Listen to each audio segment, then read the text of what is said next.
presented by Beauty Music. Cute Recording Studio, Gurwalia Bazar, Kushinagar.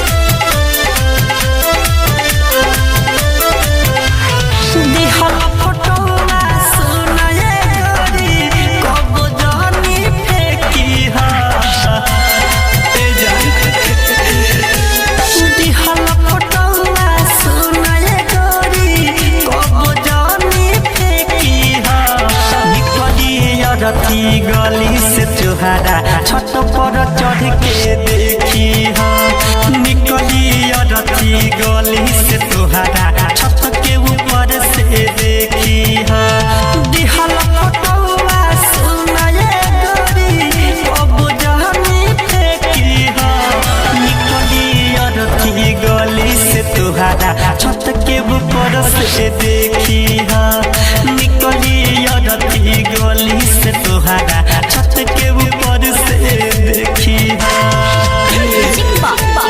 Bholu बाबू मीरगंज।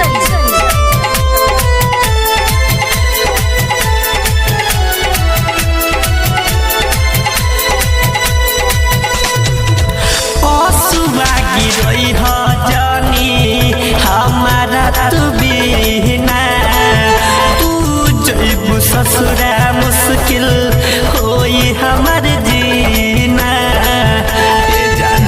सुनना असुआ गिरई ह जानी हमारा तू बिना तू जइबू ससुरा मुश्किल होई हमार जीना। बन के है पगली सुनाए गोरी लसवाया के जन छकी बन के है पगली सुनाए गोरी लसवाया के जन छकी निकली रथी गली से तुहारा छत के ऊपर से देखी निकली रथी गली से तुहारा छत के ऊपर से देखी भोलू बाबू मीरगंज।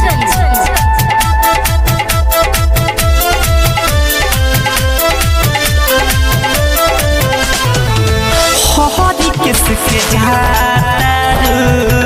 गोरी तू छोड़ आलमय सताब के जिंदगी के आखरी होई मोड़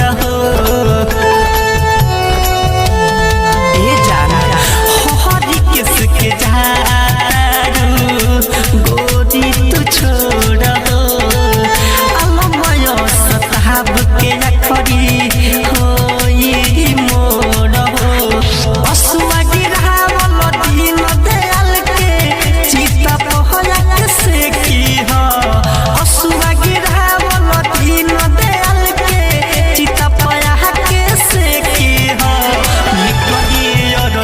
गली से तुहारा छत के ऊपर से देखी निकली रथी गली से तुहारा छत के ऊपर से देखी दिहल फोटो सुनाए गोरी जनी तू फेंकी निकली रथी गली से तुहारा छत के ऊपर से देखी निकली रथी गली से तुहारा छत के ऊपर से देखी क्यूट रिकॉर्डिंग स्टूडियो, गुरवालिया बाजार, कुशीनगर।